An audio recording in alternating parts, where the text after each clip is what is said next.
मंचावर उपस्थित असलेले मान्यवर,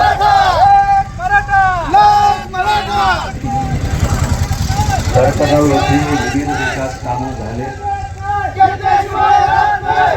आत्ताच तुम्हा सर्वांसमोर विजयराजे सांगितले आहेत. भविष्य काळात ही सुद्धा खडकगावातील जे काही आमच्यासाठी आपल्या डाव्या बाजूलाही आमच्या मराठा समाजाचेच प्रतिनिधी आहेत आणि उजव्या बाजूलाही मराठा समाजाचे प्रतिनिधी आहेत. इकडे भैया सुद्धा आमच्या समाजाचे प्रतिनिधी आहेत. भाजपमध्ये मराठा समाज मोठ्या प्रमाणावर आहे. जर एवढं असूनही महाराज साहेब, जर आपल्याला मराठा समाजाची तळमळ लक्षात येत नसेल, तुम्ही तुमच्या भाजप सरकारनं आम्हाला मुंबईला ज्यावेळेस आम्ही आलो त्यावेळेस अधिसूचना काढून दिली. त्या अधिसूचनेचा शासन निर्णय होणं गरजेचं होतं. तुम्ही शब्द दिला होता, छत्रपती शिवाजी महाराजांच्या गुलालाची शपथ घेऊन शब्द दिला होता साहेब. 16 फेब्रुवारी 2024 पर्यंत त्याची मुदत होती साहेब. आपण आजपर्यंत एक चकार शब्द सुद्धा या मराठा आरक्षणाच्या त्या सगळ्या सूचनेवर काढलेला नाही. खासदार साहेब सोलापूर लोकसभा मतदारसंघाचे खासदार आहेत, विद्यमान आहेत. काही दिवसात आचारसंहिता लागेल. मला सांगा, सगळ्यात जास्त मराठा समाज आहे त्या मतदारसंघामध्ये. मराठा समाजाचं प्रतिनिधित्व आणि त्यांनी आरक्षणाचा मुद्दा लोकसभेत मांडला का? मांडायला पाहिजे का नाही साहेब? तुमच्या लक्षात आहे किंवा नाही? नाही. श्रीकांत कुठे आहे खासदार साहेब? आम्हाला तुमचा आजपर्यंत तो क्लिप तुम्हाला पाठवून देतो. हा, तो क्लिप आम्हाला पाठवा. आजपर्यंत तुमची क्लिप तो आमच्यापर्यंत आली नाही. दुसरी सगळ्यात महत्वाची गोष्ट साहेब, आमची मला माहित आहे की आमची आधीचं जे मराठा आरक्षण होतं, ही ज्यांच्या रीट पिटिशननं त्या ठिकाणी रद्द झालं, जयश्री पाटील त्यांचे पती गुणरत्न सदावर्ते. आज सकाळ, एक मिनिट थांबा महाराज साहेब, माझं उद्या आजच्या सकाळला बातमी आहे की त्या गुणरत्न सदावर्ते यांना भाजपमधून सोलापूरमधून उमेदवारी द्यायची शक्यता आहे.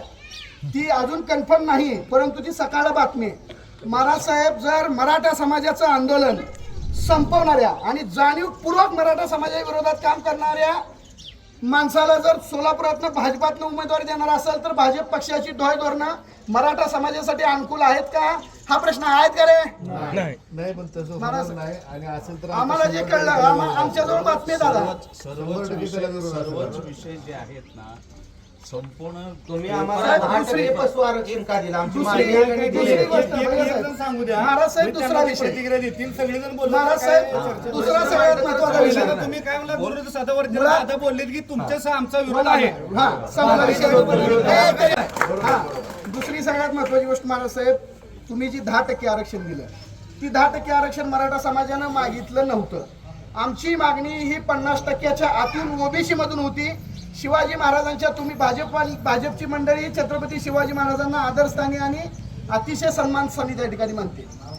ज्या छत्रपती शिवाजी महाराजांच्या गुलालाची शपथ घेऊन एकनाथ शिंदे साहेबांनी, उपमुख्यमंत्री देवेंद्र फडणवीस आणि उपमुख्यमंत्री अजित पवार ह्या तिघांच्या संगनमतानं तुम्ही आम्हाला सगळे सोयरेच्या अधिसूचनेची शासन निर्णय करून त्याची अंमलबजावणी करतो म्हणून शब्द दिला होता.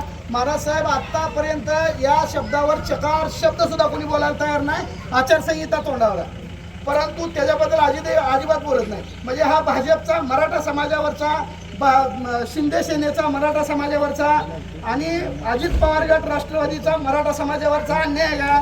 मराठा समाजाला तसं मानायचं का? तिसरी सगळ्यात महत्वाची गोष्ट खासदार साहेब, जे 10% आरक्षण तुम्ही दिले म्हणता, त्या 10% आरक्षणामध्ये मेडिकलच्या सीट्स आहेत का रे? त्यामध्ये जेईच्या इंजिनिअरिंगच्या सीट्स आहेत का? केंद्रामध्ये या मराठा समाजाच्या 10% आरक्षणाला ओपन मध्ये गणलं जाणार आहे का ओबीसी मध्ये? ओपन मध्ये. मग महाराज साहेब, तुम्ही फक्त राज्यापुरतं आम्ही रडल्यासारखं करून तुम्ही डोळे पुसणार आहेत का? महाराज साहेब, मराठा समाजानं प्रचंड प्रेम केलंय या भाजपवर आणि मराठा समाजानं आजपर्यंत तुम्हाला निवडून दिलंय. आणि असं असताना जर तुम्ही मराठा समाजावर अन्याय करणार असाल तर गावागावातलं तुमचं कार्यक्रम थांबवलं जातील. गावात प्रचारालाही कुणाला येऊ देणार नाही. आणि तुम्हालाच हा नियम आहे असं नाही. काल अर्जुन सोडमध्ये सुद्धा कार्यक्रम उधळलाय. तुमच्या राष्ट्रवादीच्या गटाचा कार्यक्रम होता, त्या ठिकाणी सुद्धा चव्हाण साहेब उधळलाय. त्यामुळं आम्ही भाजप विरोधात आकसाने काय करतोय? अजिबात नाही. देशाचा झेंडा 24 तास किशाला लावून आम्ही फिरणारी माणसं आहे. त्या देशाचा सन्मान वाढवणं भाजप सोबत आमचंही काम आहे. पण भाजप आणि तुम्ही वारंवार आमच्यावर अन्याय करणार असाल तर ते आम्हाला चालणार नाही. आम्हाला याची उत्तरं पाहिजे. आमच्या सगळ्या सोयऱ्याच्या अधिसूचनेची शासन निर्णय होऊन त्याची अंमलबजावणी गरजेची आहे. आम्हाला विरोध कुणालाच नाही. साहेब, 106 आमदार, सगळ्यात जास्त खासदार आमच्या मराठा समाजानं नरड तुडू पिंपीच्या चटापासून घोषणा घेऊन या भाजप खासदार निवडून आणले. दुसरं काहीच नाही. मी अंतःकरण सुद्धा मला कळालं नक्की तुमच्या सोबत आहे. कुठेही सुद्धा मी तुमच्यातून लांब होणार नाहीये, कधी होणार नाही. आमची विनंती अशी पण आहे. फक्त अंमलबजावणी सगळ्या सोयऱ्यांनी गरजेची आहे. शिवाजी महाराजांचा अपमान होईल महाराज साहेब, दुसरं काय नाही. त्यांच्या गुलालाची शपथ घेऊन मुख्यमंत्री एकनाथ शिंदे, हे बघा, नाही उपमुख्यमंत्री होणार. देवेंद्र फडणवीस, आम्ही उपमुख्यमंत्री अजित पवार, आम्ही शिंदे साहेबांनी भेटू, हा. अडवाणी साहेबांनी सुद्धा भेटू. चला तुम्ही काय प्रश्नच नाही मग आम्ही अहो, आमच्यापेक्षा जास्त जाणते जाणार ज्यांचं काय मान्य केलं नाही त्यांनी आमचं काय करणार. तुम्ही माझ्याकडे आलात ना, मग तुम्हाला घेऊन जातो मी, असे मी माझं मत आहे. विनंती अशी आहे की नाही, आरक्षण हे मिळालं तरी बघ. कार्यक्रम घेऊन आणा कुठं. ही सांगायचं. हा, हे आमचं म्हणणं आहे की तुम्ही कार्यक्रम शक्यतो टाळा का. मराठा समाजाच्या भावना तीव्र आहेत.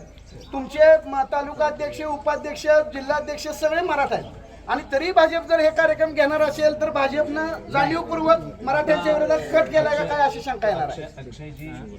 अक्षयजी यापुढे घेऊ नका. एक मराठा, एक मराठा, लाख मराठा, एक मराठा, लाख मराठा, एक मराठा. लाख मराठा. छत्रपती शिवाजी महाराज की घेतल्याशिवाय राहत नाही. एक मराठा, लाख मराठा, एक मराठा. लाख मराठा.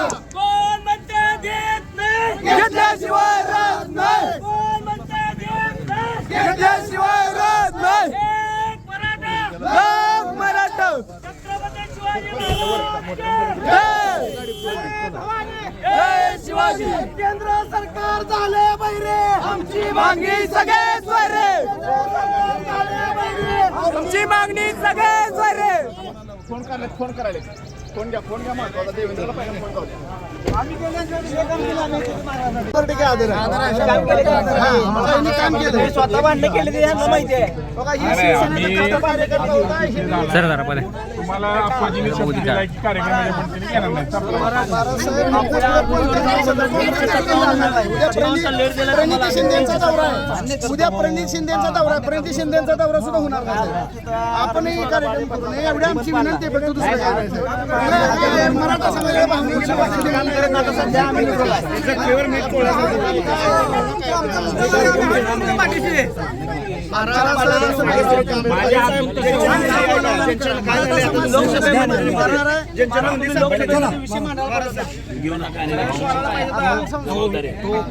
तो तुमच्याकडे मी पाठवतो. महाराज साहेब, पण या संदर्भात मराठा समाजाच्या भावना आपण लक्षात घेणं गरजेचं आहे. महाराज साहेब, मला आपण त्याच्याविषयी ज्यांच्या नोंदी सापडली